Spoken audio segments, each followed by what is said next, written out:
escola, cheio de Covid eles.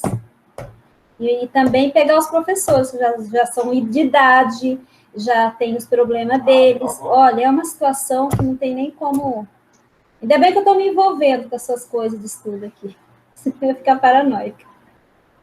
Eu também entendo que isso é muito ruim, porque...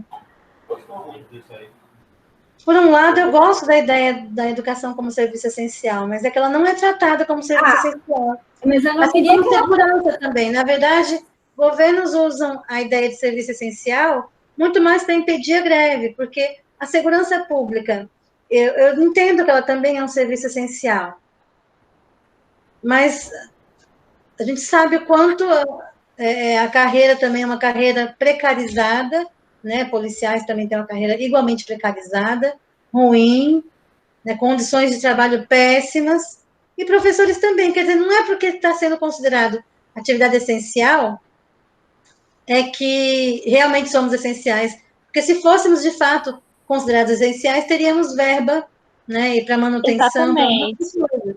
E parece que já vão tirar mais dinheiro da educação, também, né? Veja só, por um lado também,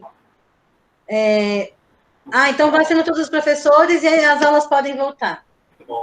E os alunos? Sim. Eles estão em risco da mesma forma. E de qualquer forma, não há condições de garantir a biossegurança nesse momento, né? Então,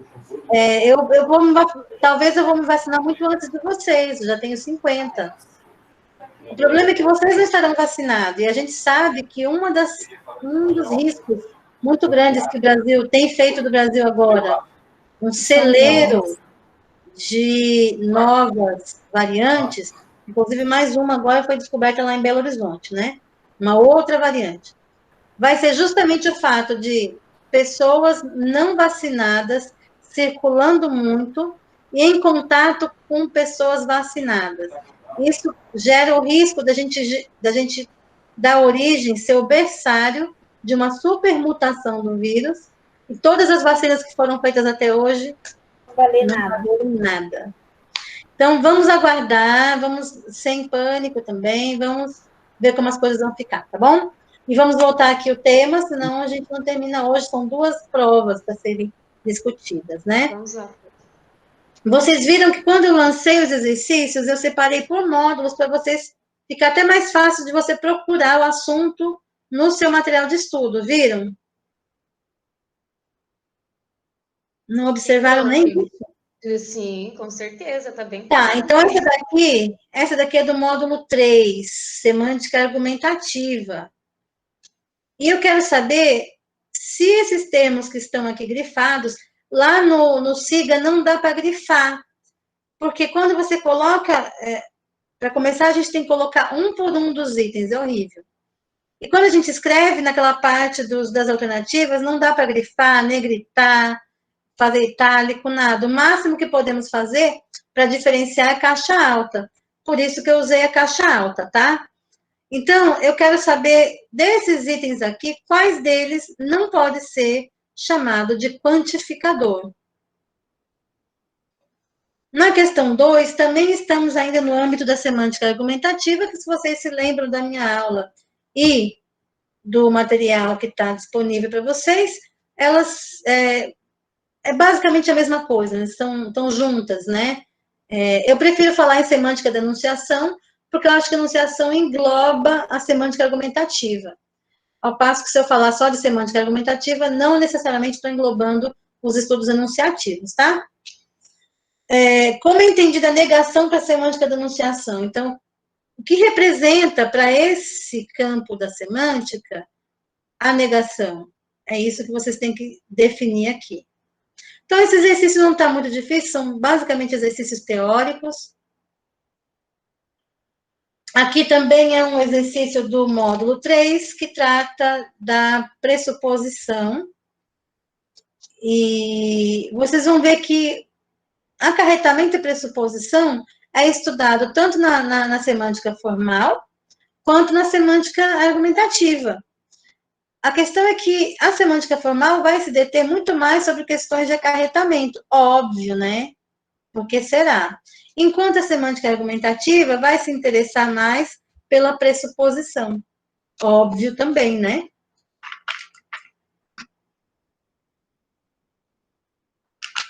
Perceba que na organização dos módulos eu fiquei, então, saindo de campos da semântica mais ligados ao sentido estrito dos enunciados, e aí fomos caminhando lentamente para outros campos da semântica que exploram sentidos extralinguísticos, que não estão postos no enunciado.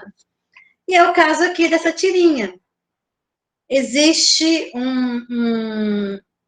uma brincadeira aqui entre eles, e você precisa definir quais dessas afirmações não é verdadeira. Qual delas não corresponde, não é certo, né? Porque eu disse que, ó, estão corretas as afirmativas, exceto... Então, aí tem uma que não está correta. Qual delas é? Você que vai decidir.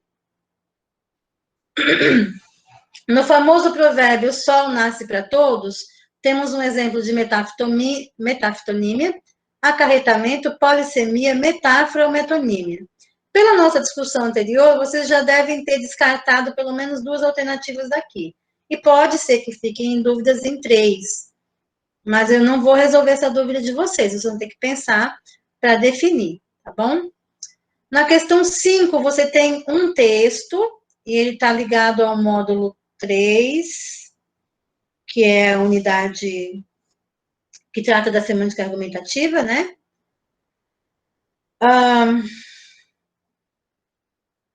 Alguém pode ler para mim o texto?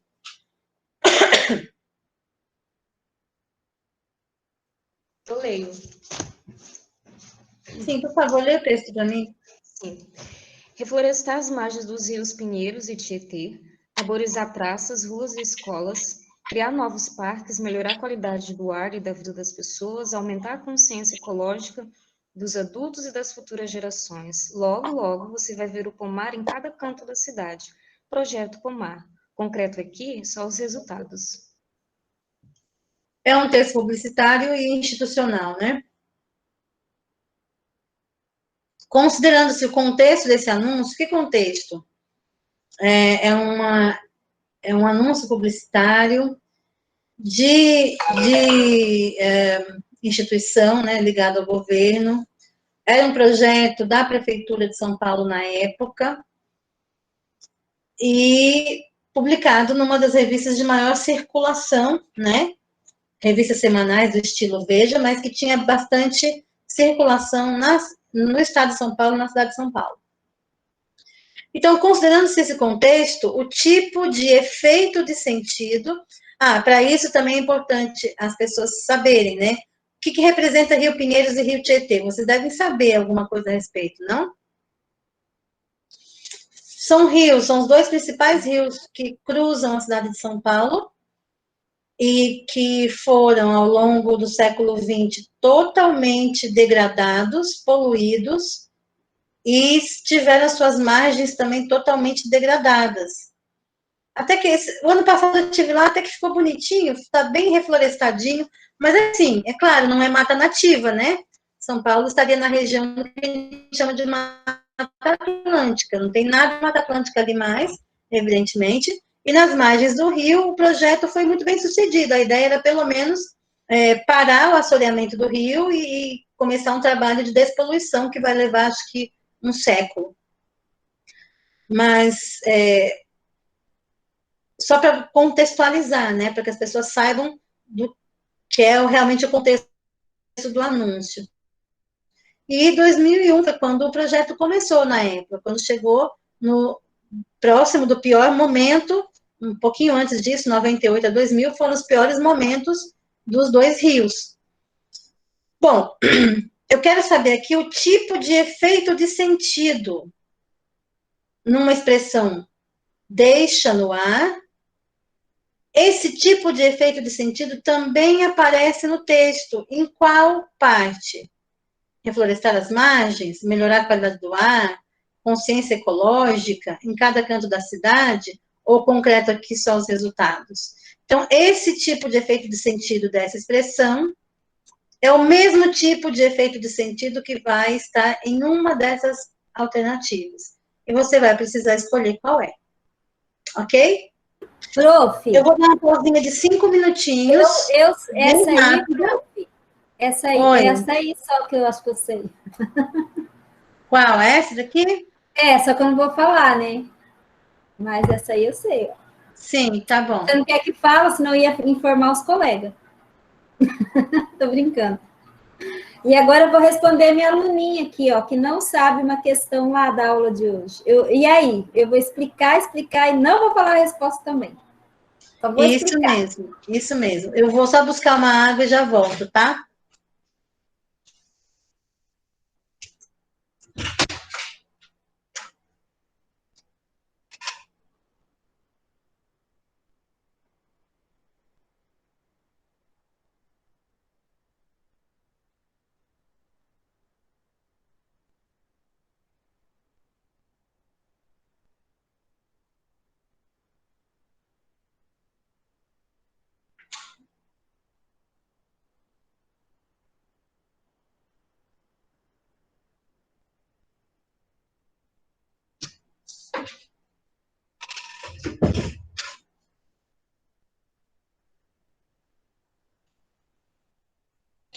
Muito bem, senhores, de volta. O texto aqui também é bem longuinho, eu vou pedir para alguém ler.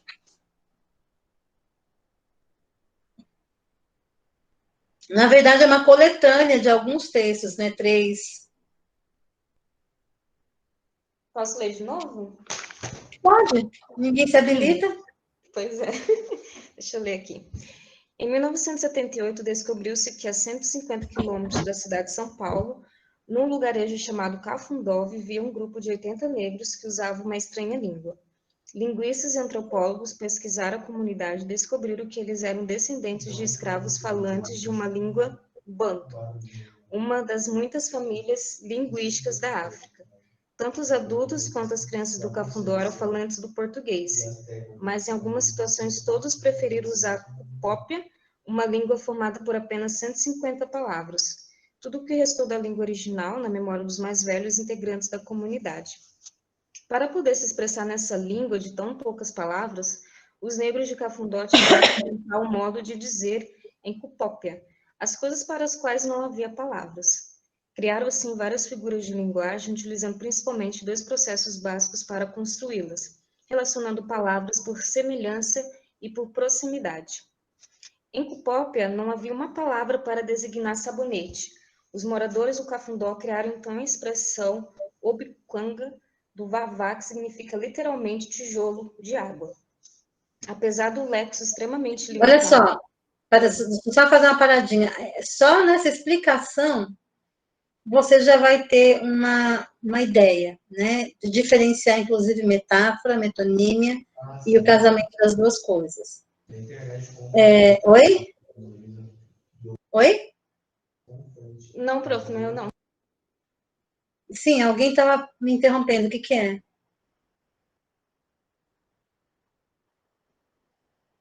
Bom, se ninguém tem nada a dizer, vou seguir adiante. Quando o falante, então, vai criar essa palavra, que significa literalmente tijolo de água, ele tem um processo metonímico e também tem um processo metafórico, né? Metonímico porque ele vai pensando em sabonete como tijolo, né? Essa representação do sabonete como tijolo, você tem aí a questão do formato, não da parte pelo todo e nem do material pelos usos, mas é uma forma de representação metafórica. Mas sabonete não teria por que ter água na história. A questão é que você precisa de água para lavar, certo? Não é que o tijolo é feito de água, seria como um tijolo para lavar. Como eles não têm a palavra lavar, então ficou tijolo de água, né? numa alusão, numa semelhança ao que se faz, de fato, com um sabonete, né? Também uma criação um pouco delicada, né? Porque a gente está falando de uma língua que não tem um léxico variado e eles têm que criar do nada. Então, não seria melhor, se fosse na nossa língua, não seria a melhor opção fazer uma metáfora ou uma metonímia com esses elementos. Mas era o que eles tinham à disposição e o que mais se aproximava do que de fato é um sabonete, tá? Segue, tem outro texto aí do Carlos Vogt. Continua. Pode continuar? Apesar do léxico extremamente limitado, o sistema do Cafundó é vivo e produtivo. Do ponto de vista estritamente lexical, observa-se de fato uma constante expansão do vocabulário. Essa expansão se dá em geral através do uso de palavras do léxico africano, que concorre para a formação de novas expressões cuja estrutura gramatical é, grosso modo, a de nome mais preposição mais nome. Para expressar um novo significado, parte-se de um nome e particulariza-se através do genitivo português, gramaticalmente falando, um novo significado. Tá, continua o texto. Só que aí é criação minha o texto, né? Os mecanismos apontados nos textos acima permitem a construção dos seguintes vocábulos em cupópia. Tenhora da mucanda, inchada da escrita, literalmente, que é caneta. E realmente, gente, escrever é um trabalho tão doído e tão pesado que eu acho que a caneta equivale mesmo a uma enxada. Eu acho que a metáfora mais perfeita que eu já vi para escrita.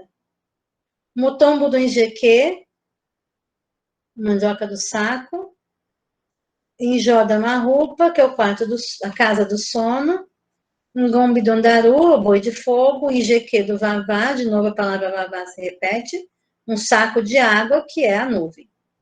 Aqui é muito mais interessante, né, essa criação do que o Obiquanga do vavá, né? O Obiquanga do aveiro, que é o tijolo de leite, também é uma expressão que me parece mais feliz do que essa, né? Bom, agora vocês têm que me dizer, e isso também não está tão difícil assim, por meio de quais processos as palavras em cupópia se formam. Se é acarretamento e pressuposição, se é inferência e polissemia, se é metáfora e metonímia. Ou se é tudo isso, ou se é algumas dessas. Também não está tão difícil assim. É uma questão muito mais ilustrativa para vocês enriquecerem o conhecimento de vocês a respeito de algumas peculiaridades na língua, fenômenos linguísticos, do que, de fato, uma pergunta muito difícil. Professora, só uma dúvida. Professora, nessas suas provas, nas duas provas últimas, tem algumas respostas, mais de 2, ou 3, ou 4? Sim. Eita, Lelê, estamos ferrados. Pronto, questão 7. Agora, quem é que pode ler para mim? Sabe, porque eu estava pensando o seguinte.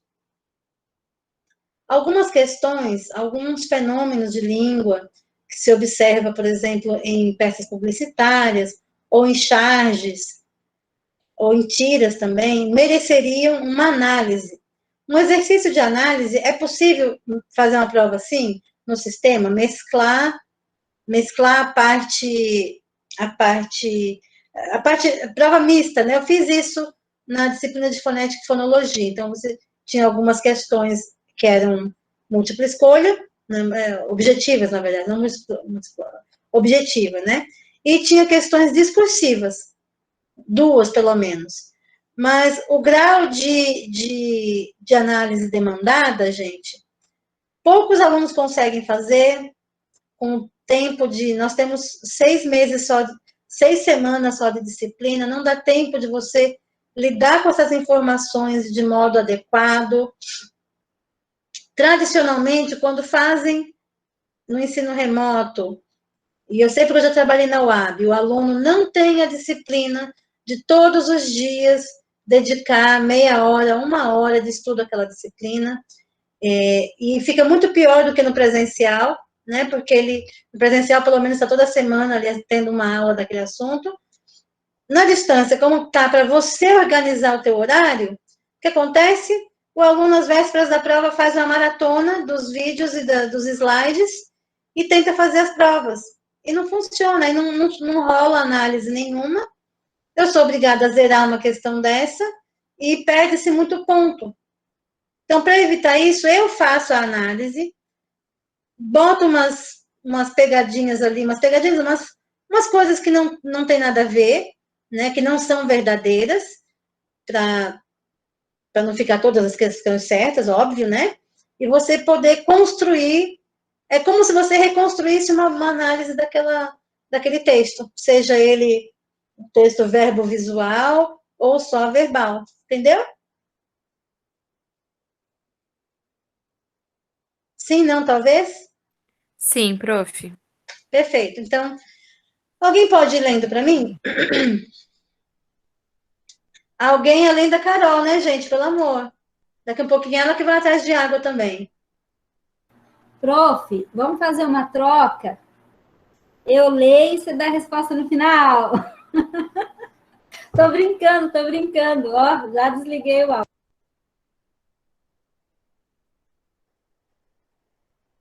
Brincou comigo, eu só fiz a brincadeira dela. Do 4º ano, olha que esperta, do 4º ano. Só tô brincando, não vou ler, não. Quem pode ler?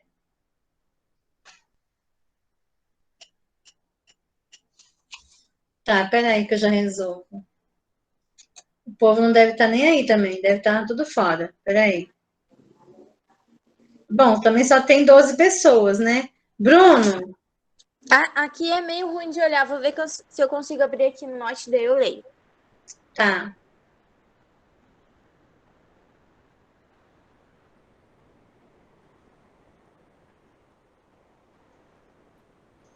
Prof, qualquer coisa eu leio novamente, é porque eu imprimi a prova. Tá bom. Então tá, Carol, que daqui a pouquinho é você que vai estar desesperada por água. Ainda bem que eu tô perto da geladeira. Eu posso ler, então? Sim, por favor. Vamos lá. Lakoff fala em metáforas orientacionais, que organizam todo um sistema de conceitos a partir de orientações espaciais do tipo para cima, para baixo, frente, trás, dentro, fora, entre outros casos.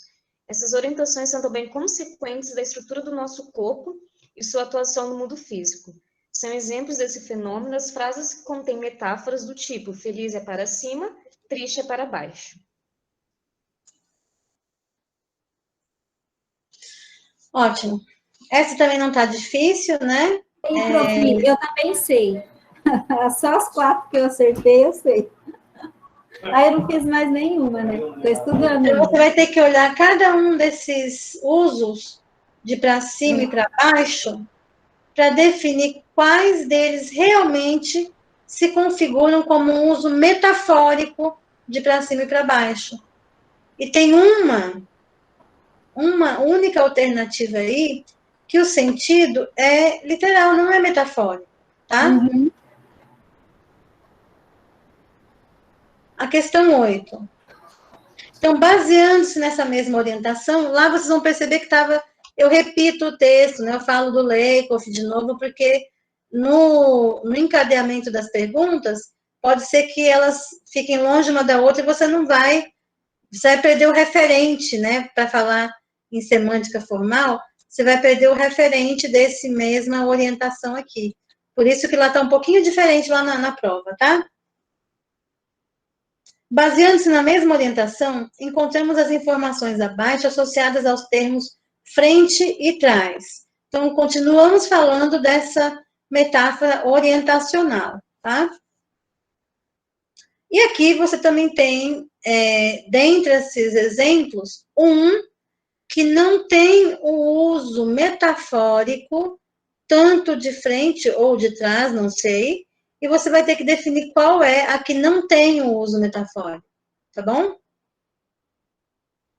Questão 9. Uma metáfora comum em várias línguas é a metáfora discussão é guerra. Tanto que esse trechinho aqui está no próprio texto do Lakoff, tá bom? É o Metáforas da Vida Cotidiana.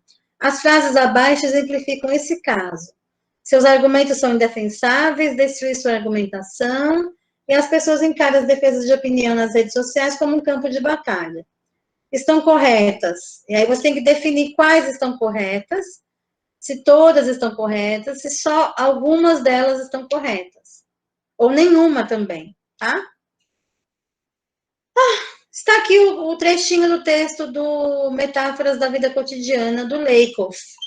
Quer dizer, eu falo Lakoff, mas é os dois, tá? O Lakoff e Johnson. Gente, o Lakoff tem um blog muito legal também. E vou contar um babadinho aqui basiquinho para vocês, tá? Na época da eleição do Trump, a Eni Orlandi saiu com uma discussão, tal, não sei o quê. Mas quando eu li aquela análise que ela fez, eu falei, gente, mas eu já vi isso em algum lugar. Aí eu lembrei, é basicamente a mesma coisa que o Lakoff tinha dito a respeito. Eu falei, olha que danada, nem para ela dar os créditos ao Lakoff, né? Mas tá bom. Eu costumo recomendar para os alunos, especialmente porque vocês são do inglês, mas é claro, o Lakoff é um professor canadense e tá tudo em inglês o blog dele. Mas quem tiver interesse, depois me avisa que eu mando no WhatsApp o endereço do blog, tá? Ele tem textos muito bons ali. Alguém pode ler?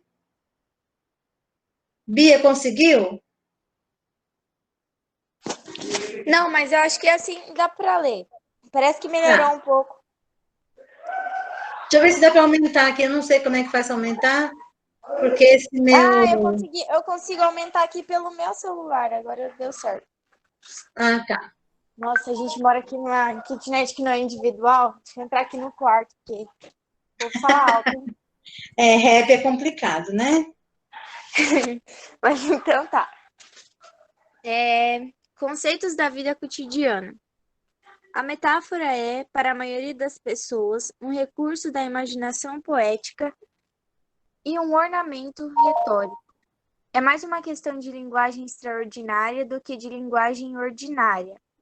Mais do que isso, a metáfora é usualmente vista como uma característica restrita à linguagem, uma questão mais palavras do que pensamento ou ação. Por essa razão, a maioria das pessoas acha que pode viver perfeitamente bem sem a metáfora. Nós descobrimos, ao contrário, que a metáfora está infiltrada na vida cotidiana, não somente na linguagem, mas também no pensamento e na ação. Nosso sistema conceitual ordinário, em termos do qual não só pensamos, mas também agimos, é fundamentalmente metafórico por natureza. Os conceitos que governam nosso pensamento não são meras questões do intelecto. Eles governam também a nossa atividade cotidiana, até nos detalhes mais trivais. Eles estruturam o que percebemos, a maneira como nos comportamos no mundo e o modo como nos relacionamos com outras pessoas. Tal sistema conceitual desempenha, portanto, um papel central na definição da nossa realidade cotidiana. Para dar uma ideia de um conceito, pode ser metafórico e estruturar uma atividade cotidiana. Comecemos pelo conceito de discussão e pela metáfora conceitual, discussão é guerra. Essa metáfora está presente em nossa linguagem cotidiana numa variedade de exemplos. Seus argumentos são indefensáveis. Ele atacou todos os pontos da minha argumentação. É importante perceber que não somente falamos sobre discussão em termos de guerra, podemos realmente ganhar ou perder uma discussão. Veremos as pessoas com quem discutimos como um adversário. Atacamos suas posições e defendemos as nossas. Planejamos e usamos estratégias. Se achando uma posição indefensável, podemos abandoná-la e colocar-nos numa linha de ataque. Muitas das coisas que fazemos numa discussão são parcialmente estruturadas pelo conceito de guerra. Esse é um exemplo do que queremos dizer quando afirmamos que um conceito metafórico estrutura, pelo menos parcialmente, o que fazemos quando discutimos, assim como a maioria pela qual compreendemos o que fazemos. Lakoff e Johnson. Ao longo do texto, percebe-se um posicionamento dos autores acerca do conceito de metáfora. Para eles, trata-se de algo o quê? Ok. Essa questão, gente, basicamente, mesmo quem não estuda metáfora, mesmo quem não está estudando semântica, é capaz de responder. Porque ela implica basicamente em você buscar uma informação que está no texto. Você só precisa ir no texto e buscar literalmente uma informação que está ali. Vamos dizer que é uma pergunta que tem... você não precisa nem fazer inferências, é só você buscar uma informação explícita no texto. Se você não consegue acertar ela, você não está lendo direito. Ok? Ok, pessoal? Ok. Ok, pronto.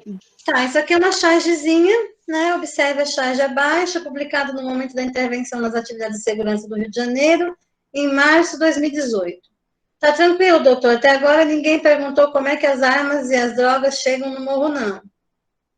Há uma série de informações implícitas na charge. Vamos lembrar, o implícito é aquilo que não está escrito, é aquilo que está na entrelinha, né?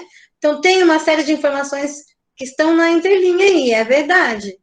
Mas tem uma das coisas que está listada aqui, não é uma inferência que o texto permita.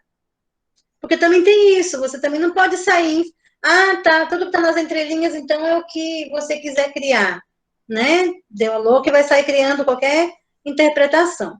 E é sobre isso que eu também gosto de lembrar uma discussão que o Humberto Eco faz, quando ele fala da obra aberta.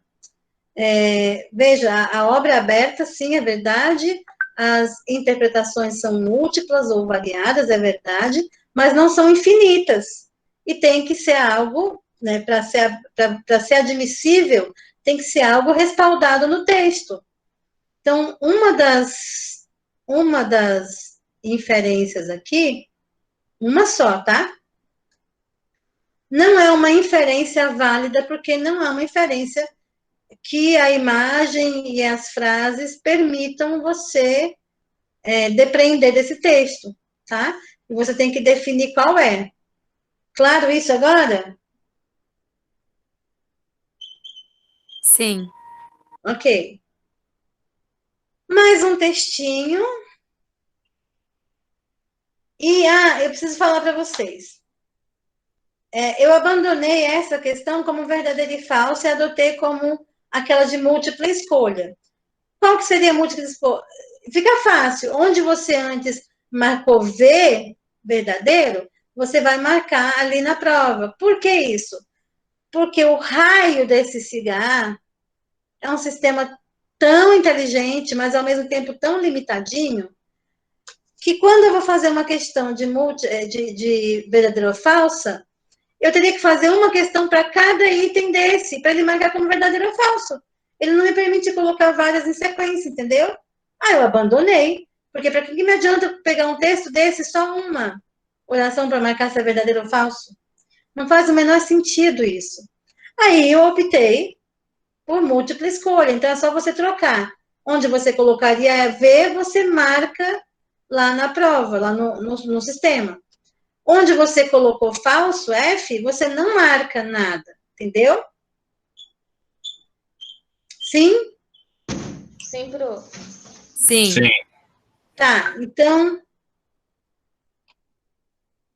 você também é um exercício que você tem que ler o texto e, a partir desse texto, compreender o que está posto aqui. Também não é um exercício, veja, que também não é difícil, porque depende apenas da sua capacidade de ler o texto e fazer uma interpretação correta das informações que estão nele, tá?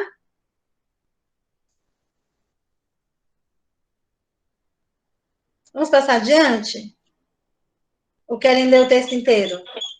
Pode continuar, prof. Para mim, a minha dúvida maior é a avaliação 3. Para mim também.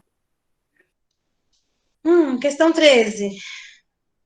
Não, prof, é a avaliação 3. Sim, questão 13, chegamos nela.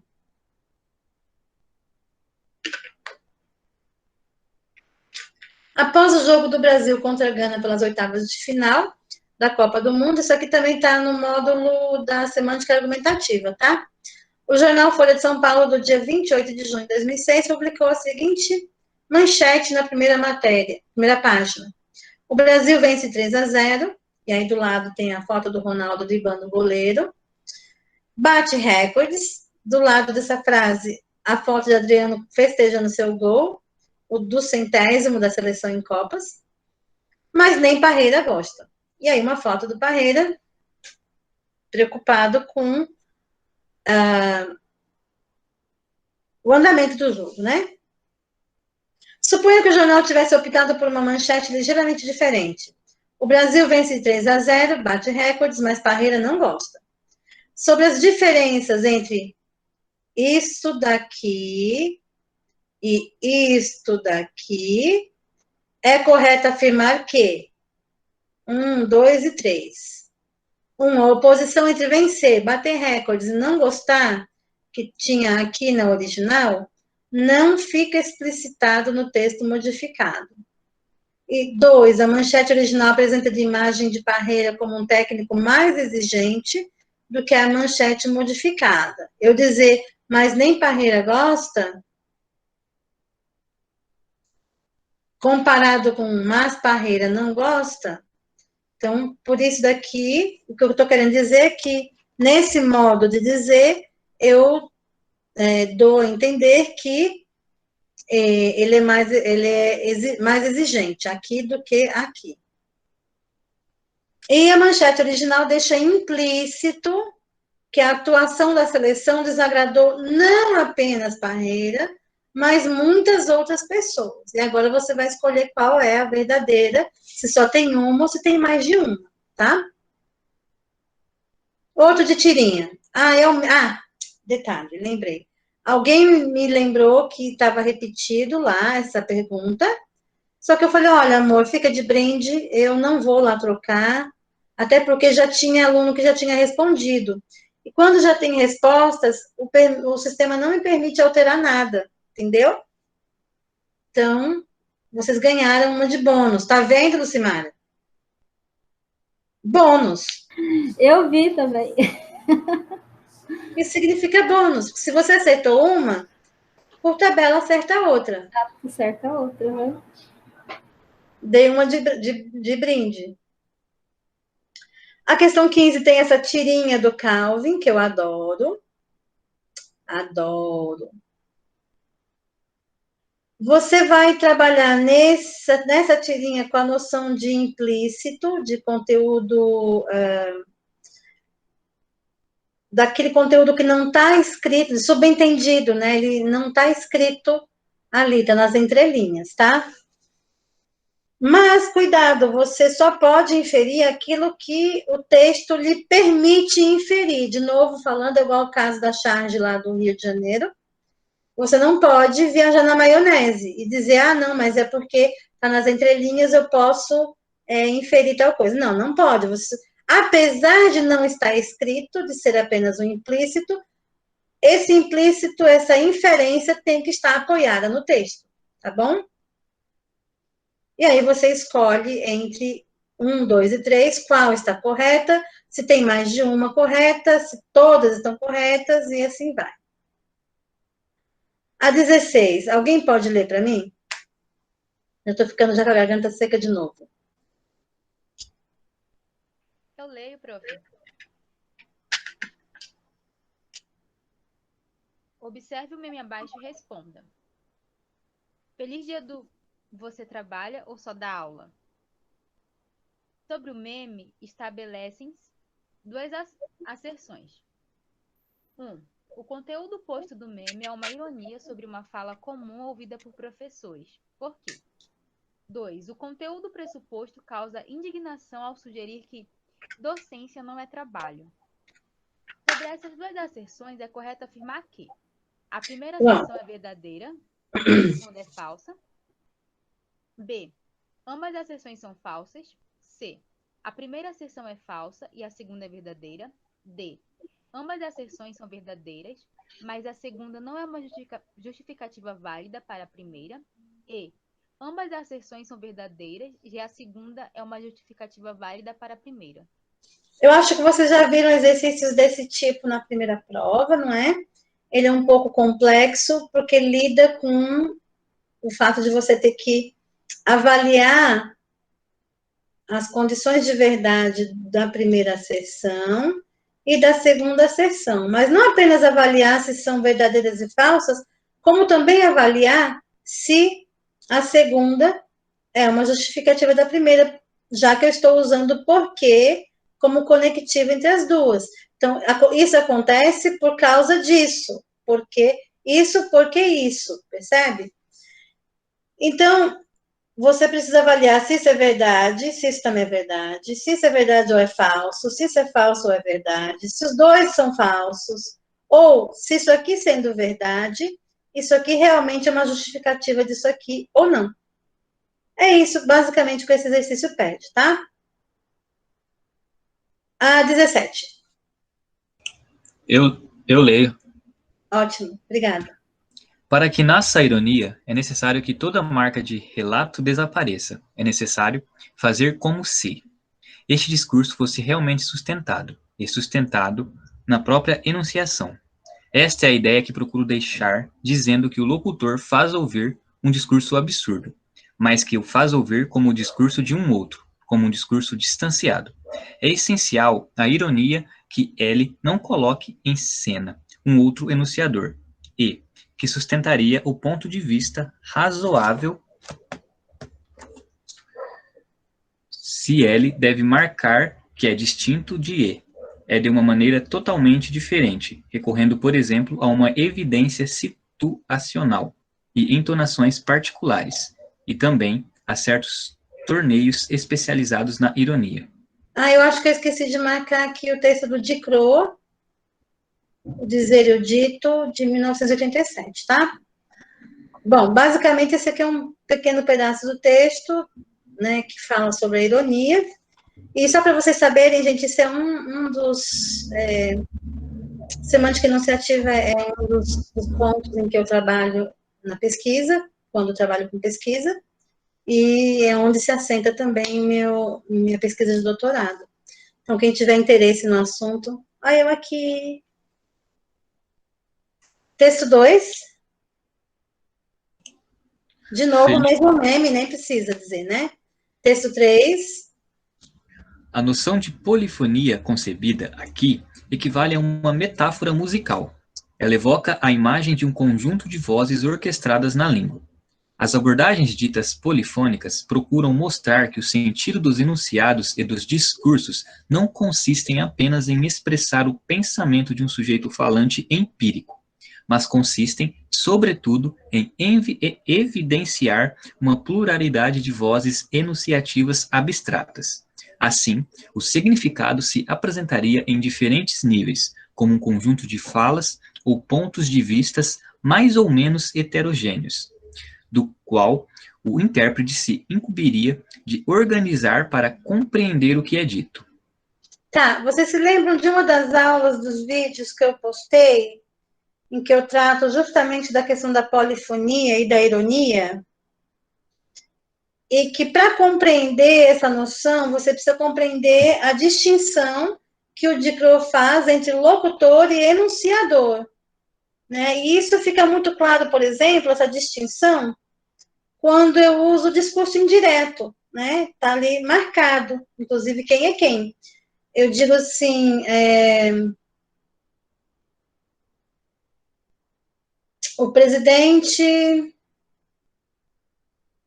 disse que não fará lockdown, né? Eu sou, neste caso, apenas um locutor. Eu não estou me vinculando, eu não estou me responsabilizando pela informação. Eu estou apenas dizendo o que alguém disse, neste caso, presidente. Tá? É nesse jogo polifônico que a gente estabelece, por exemplo, a gestão de vozes no discurso, né? Então, pode acontecer desse locutor se assumir enquanto enunciador também, no momento em que ele projeta essa voz autoral, e ele passa a ocupar esse espaço no cenário enunciativo, tá? Essa noção é muito importante e interessante para a gente, por exemplo, pesquisar ou estudar o posicionamento enunciativo em textos científicos, em textos acadêmicos, tá? Produzidos, inclusive, por graduandos ou por experts na área, enfim. Todo texto que, por natureza, é polifônico, como é o caso, que dialoga com outros, né? Quer dizer, todo texto dialoga com o outro, evidentemente.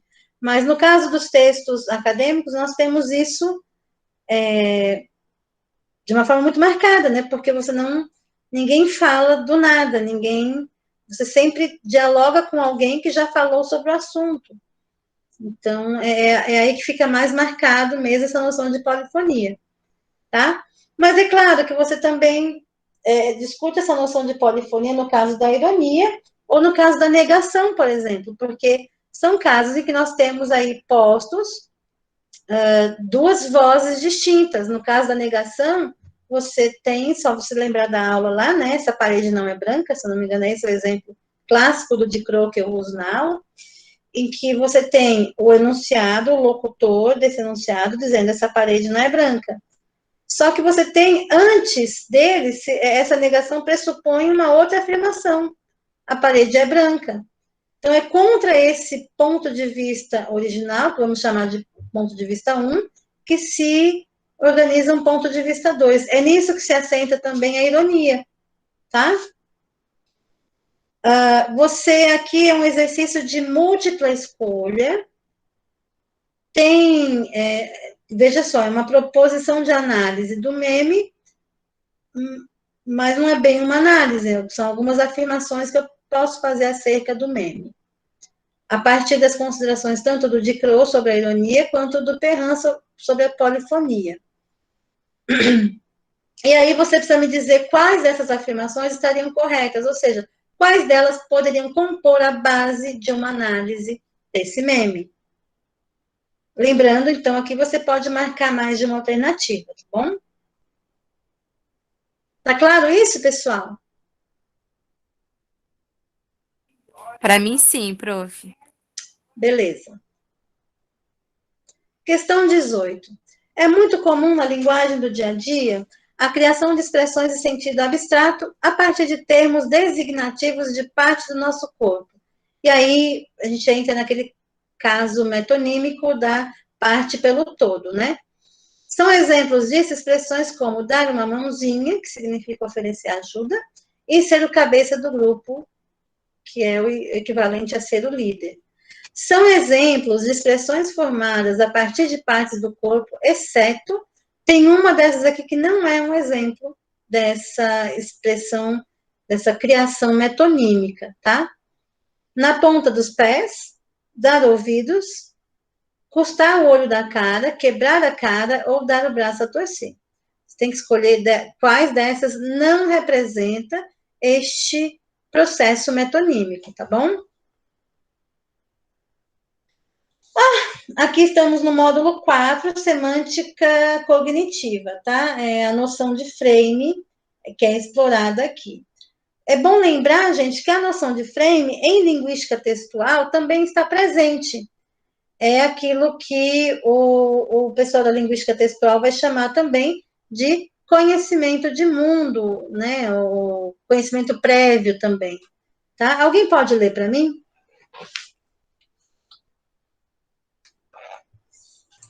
Boa noite.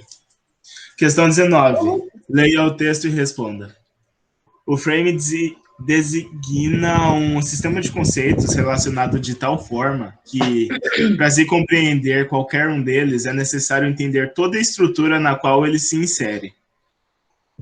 É também denominado cena ou enquadre, auxiliando na compreensão adequada de um conceito. O significado das palavras é subordinado a frames, uma vez que somente a interpretação da cena pode dar suporte para a compreensão de um termo. Exemplo, os verbos comprar, vender, pagar, gastar, custar e cobrar são interpretados porque acessamos o frame de evento comercial, em que temos os elementos mercadoria, comprador, valor e vendedor.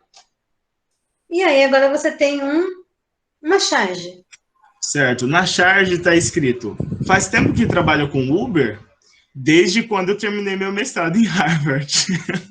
Essa charge dialoga muito com uns posts que eu tenho visto, né? Sobre na época do metalúrgico, os filhos dos pobres, né? O filho da doméstica virou engenheiro, virou doutor, né? E agora o doutor virou Uber, porque tem havido mesmo um movimento nesse sentido, né? Eu não quis usar o meme para não gerar esse tipo de leitura e interpretação, embora às vezes dá vontade mesmo, de esfregar na cara das pessoas, mas tudo bem. Vamos seguir, então. Com base na noção de frame, você vai ter que me definir quais são os frames que são acionados na leitura dessa charge. E vários deles são possíveis, né? Dentre os que estão listados aqui. Só que apenas uma alternativa está realmente correta, porque o lance dos frames, gente, tem a ver também com essa coisa da... Não é que tem a ver com a coisa da pressuposição, é o mesmo princípio que regeria, tá? O implícito, perdão, que rege os implícitos. Você não pode fazer uma interpretação não autorizada pelo texto, né? E é óbvio que você tem que, para fazer uma boa interpretação correta do seu texto, você precisa acionar os frames adequados também, tá bom? Alguns deles são parecidos, por isso deixei propositalmente parecido, mas vocês vão perceber aí que se trata de apenas um, tá? Ok, pessoal? E a questão 20 é a minha favorita, é um texto publicitário. Vocês estão vendo aqui uma imagem, né? Nessa imagem é uma mesa de reuniões, evidentemente. Aqui embaixo, fuja enquanto há tempo, enquanto é tempo, e o logo da Honda, né? A mesa, na mesa tem papéis, porque afinal de contas é uma reunião, e pela roupa que estão vestindo, sabemos que não é uma reunião de pais, por exemplo, na escola, né? É uma reunião de executivos numa empresa, certo? Por outro lado, uma outra leitura que você pode fazer. Qual é a outra leitura que essa imagem te suscita? Pergunto a vocês. Uma estrada. Uma estrada, porque a primeira coisa que eu enxerguei foi uma estrada ali, ó, porque tá bem desenhado, né? Um asfalto assim, trabalhadinho.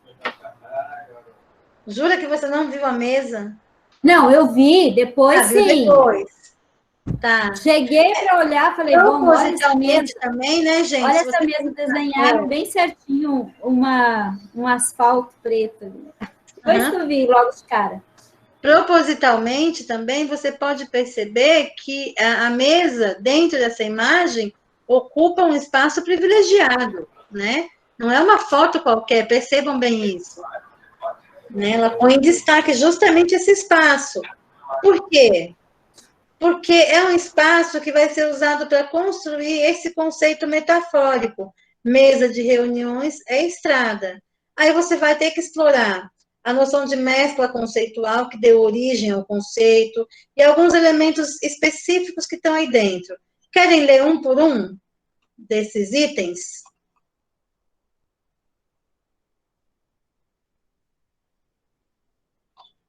Sim? Tem bastante itens, tá? Não posso dizer quantos estão certos, nem quantos estão errados, mas mais da metade está certo, tá?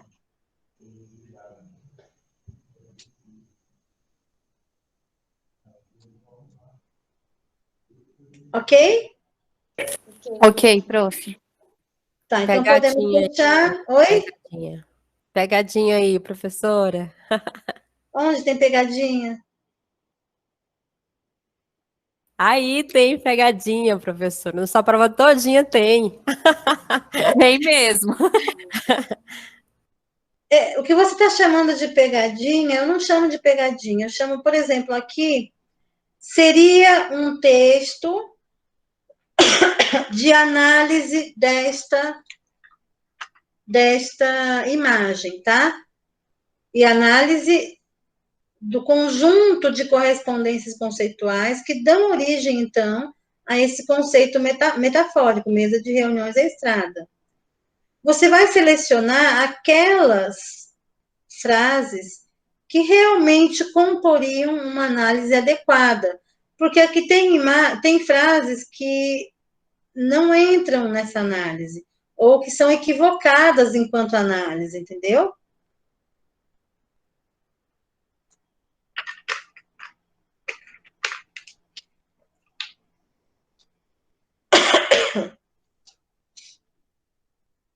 Professora, Oi. essa questão, a gente tem que marcar um certo, assim, todas as certas para a gente acertar no caso, ou se a gente, no caso... Sim, o sistema não dá, o sistema não aceita meias questões, entendeu? Ah, tá, entendi. Uhum.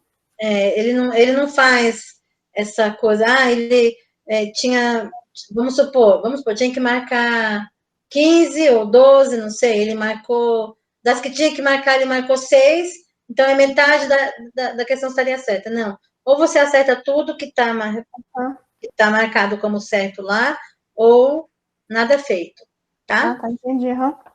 Obrigada. Nada. Você tem que ler uma por uma e ver quais são as respostas que realmente fariam sentido numa análise desta imagem, tá? Tá bom. Agora, eu fechei.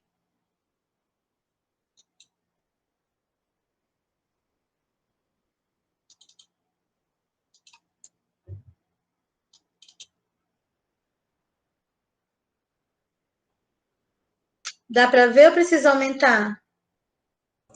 Professora, só um pouquinho, eu gostaria de saber se vai dar tempo de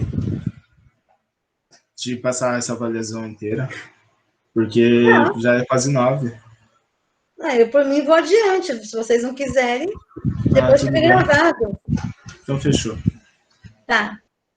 Bom, essa avaliação aqui, ela pode ser considerada um pouco mais complexa, porque ela vai pegar o conteúdo de tudo, do primeiro módulo até o final. Começamos aqui já, então, mas na verdade eu foquei mais em cima do módulo 3, 4 e 5 mesmo, tá? Tem algumas do 2 também, nenhuma do 1, porque o 1 é um módulo muito... Né, ele existe porque tem que existir, mas ele... Né, só para diferenciar a semântica e inserir ela no campo da linguística. A questão 1 é uma peça publicitária também. Se você for chata, suas amigas perdoam. Se você for brava, suas amigas perdoam. Se você for egoísta, suas amigas perdoam. Agora, experimente ser magra. Bom, aqui, o foco, isso aqui é o conteúdo do módulo 3, tá? Da semântica argumentativa. O foco está no uso do termo agora.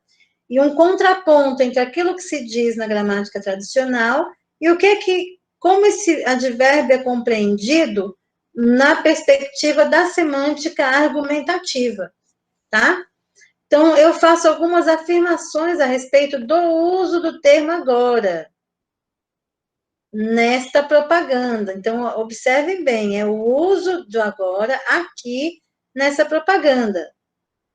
Aí falo na 1, na 2, na 3, na 4, na 5 e na 6, e você tem que me dizer quais delas estão corretas. Se são todas, se nenhuma, se algumas delas estão corretas, e aí marcar aqui quais que estão corretas. Difícil? Demais, demais, demais.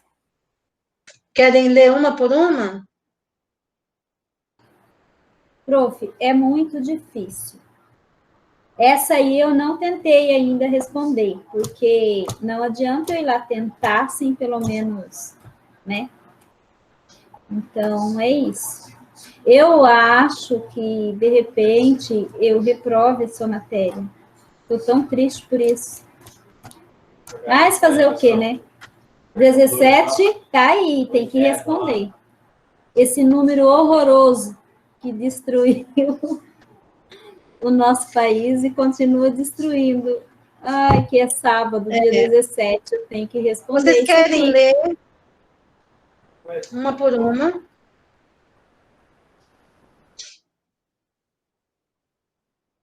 Pessoal, por favor.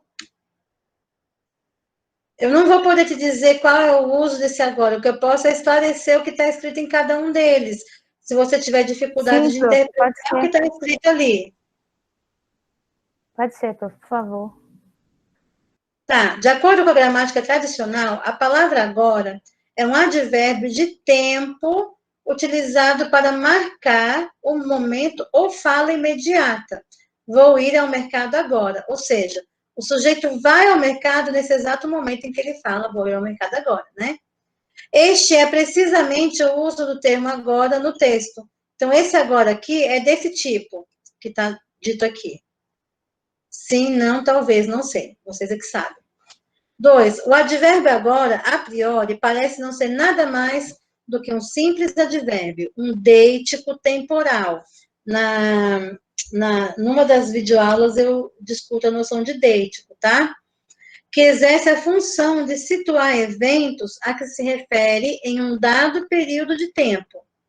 A função principal de agora é criar efeito de ordem temporal, mas esse elemento pode causar impacto no interior do enunciado e não se limitar apenas a indicar um processo no tempo.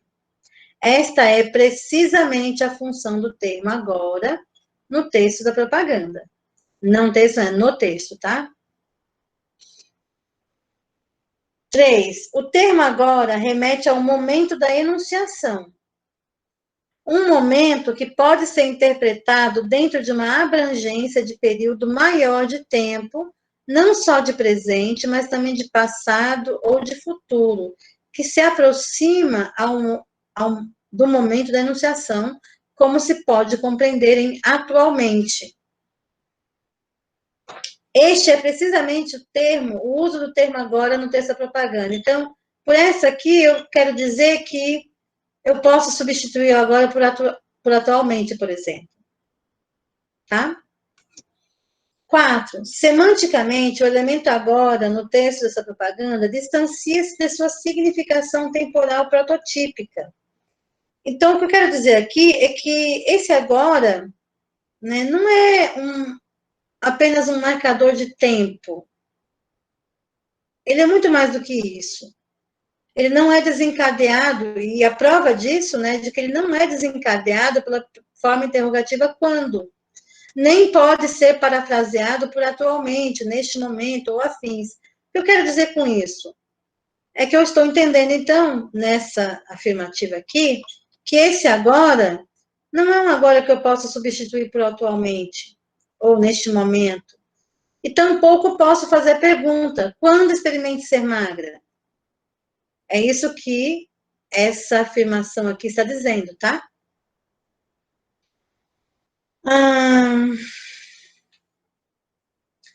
O elemento agora caracteriza-se por ser um deítico temporal prototípico.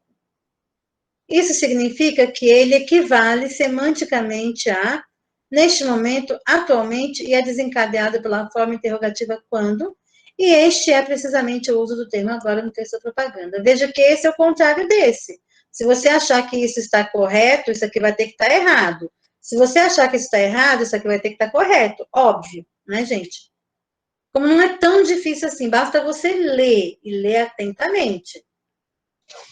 No texto da propaganda, o termo agora não integra uma estrutura sentencial. Ao contrário, rompe com a relação de contiguidade.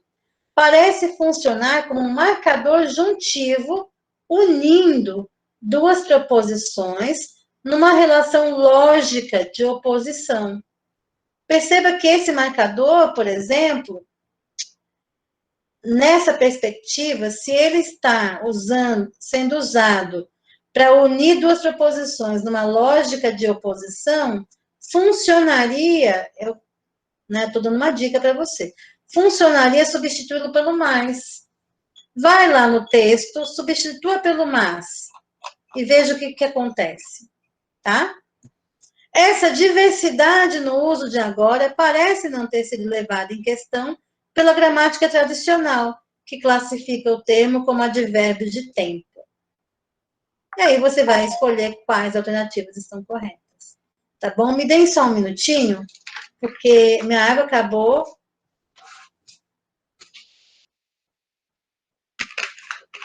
E preciso buscar mais. É um instante só, gente.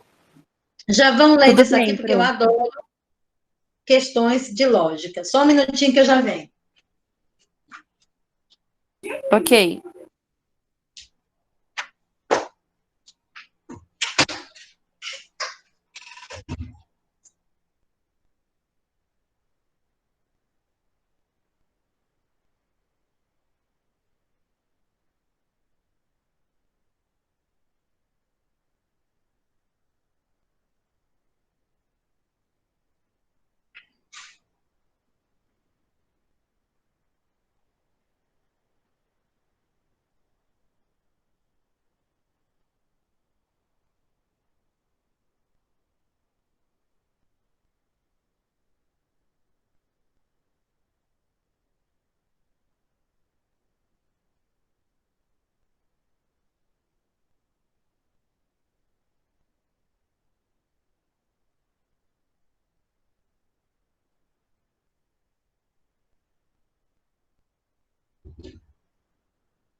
Ai, gente, lembrei de uma coisa agora que eu quase chorei, sabia? Eu lembrei que quando eu tô na sala de aula, eu faço vocês ir toda hora buscar água para mim, não é verdade, gente? Quem já teve aula comigo? Minha água acabou, alguém pode encher para mim?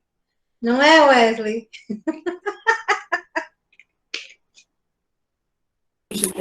O Wesley saiu, prof. Ele saiu da aula. Ah, tá. Bom, vamos lá, continuando, gente. Alguém pode ler?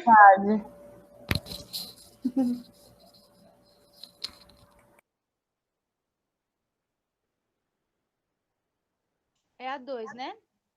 Isso. Quando as pessoas encadeiam duas sentenças, A e B, por meio das palavras logo e portanto, dão a entender que a informação contida em B estava implicitamente presente em A. Mas os livros de lógica e a vida nos ensinam que o esquema A logo B já foi muito usado para raciocinar de maneira errada. encontre intuitivamente o que o único encadeamento correto neste raciocínio. É o que, não é qual? Eu que digitei errado. Encontre intuitivamente qual o único encadeamento correto nesse raciocínio. Então, tem um monte de raciocínios aí que, apesar de usar esse esquema A logo B, apesar disso, eles não têm um encadeamento correto. Está aí um problema de acarretamento, ou mau acarretamento, acarretamentos errados, pressuposições que te levam, na verdade, a silogismos, né? Aí eu tenho 5 exemplos, só que um deles não está errado, é um encadeamento realmente correto. É possível eu chegar a essa conclusão por meio desse encadeamento, né? Todos os outros 4 são estúpidos, né? São idiotices. E tá fácil essa daqui, né, gente? Tá de mão beijada, porque os exemplos estão muito simples, né? Tranquilo aqui, pessoal? Oi? Até agora sim, prof, até agora. Tá, beleza. Agora, partindo desse mesmo princípio, desses encadeamentos, tal, a gente tem aqui um outro texto, na verdade é uma sequência de posts, né, em que você vai precisar ler essa sequência para poder responder. Essa sequência de post aqui, você também vai lidar com a noção de acarretamento, mais ou menos com a noção de acarretamento, porque está ligada à ideia de causalidade, né? Quando você... E aí tem um trechinho de um texto, vou ler, tá? Que também discute essa noção de causalidade. David Hume, em seu livro Tratado da Natureza Humana, propõe discutir a relação de causalidade ou a relação entre causa e efeito. O filósofo considera que a questão perpassa tanto o âmbito da realidade quanto o âmbito da mente. Sugere que todos os nossos raciocínios seguem uma relação de causa e efeito, ou seja, inferimos a existência de um objeto pela existência de outro, ou de um evento como decorrência de um anterior. Hume entendia das coisas, dos objetos e, sem dúvida, da natureza humana, e sabia mais ainda que nossas inferências são baseadas nas relações que estabelecemos entre as causas e os efeitos. Essa relação de causa e efeito é muito importante. Eu percebo que alguns alunos pecam nisso, inclusive nos seus próprios textos. É uma relação semântica que se estabelece, especialmente quando você coordena, né, orações em que você deseja estabelecer aí a relação de causa e efeito, e é uma das principais causas de não compreender, né, adequadamente o que é causa, o que é consequência, é uma das principais causas de falhas nos encadeamentos lógicos em dissertações, em textos dissertativos, em argumentações, em artigos de opinião, tá?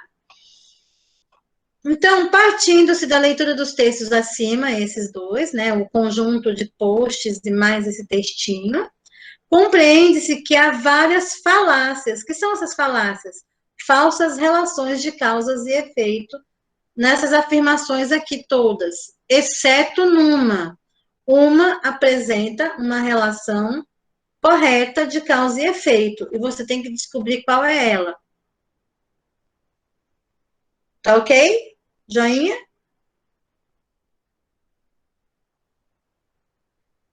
Pessoal, não me deixa no vácuo, não. Tem gente nessa sala, não tem. Ok, prof. Eu tô aqui, prof. Eu só tô ouvindo para eu tentar entender. Eu fico esperando o outro falar e não fala. Agora se a prof desse a resposta, a gente ia brindar, ia pular, ia fazer festa toda hora. Então, eu tô aqui pensando... Mas, olha, tem uma oração aqui que não é falaciosa, certo? Que ela apresenta uma relação correta de causa e efeito. 4 frases, 4 exemplos, apresentam relações falsas de causa e efeito. São falácias. Aí você tem que encontrar qual é aquela que não é falácia, que é realmente uma relação correta de causa e efeito. Tá? A questão 4. Leia, tira abaixo e responda. Essa é a pressuposição. É um exercício parecido com aquele da tirinha da Mafalda, lá brincando de governo, tá? Qual é o segredo para um casamento perfeito? Case com um homem que não coma muito, não beba ou jogue, nem fique na rua até tarde, ou faça bagunça na casa, e terá um casamento perfeito. E aí a Helga, com as tiradas dela, né, responde. Em outras palavras, case com um homem morto. Sobre o efeito de humor na tira, pode-se dizer, que é um efeito de humor que resulta de um jogo entre conteúdo posto e pressuposto, e aí as outras afirmações é para você descobrir qual que é o conteúdo posto e qual que é o conteúdo pressuposto, e qual é a possível inferência, tá? A partir daí, você tem, então, 5 afirmações e você tem que decidir quais estão corretas. Ok? Ok. Ok. Essa questão 5 incide sobre o conteúdo do módulo 5, que é sobre a pragmática, tá? E aí vocês vão ter que lembrar dos atos de fala. Para isso, você precisa, se você não conseguir lembrar, você vai ter que rememorar a aula 5, reassistir os vídeos. Só tem um vídeo, na verdade, eu acho, 1 ou 2. E ler o material. Mas, basicamente, você tem que, aqui nessa questão aqui, decidir quais sentenças são performativas, ou seja, quais são aqueles tipos de sentença que é como se você realizasse um ato por meio dela, tá? Da mesma forma, é essa questão 6. Eu preciso aqui descobrir quais afirmações são, de fato,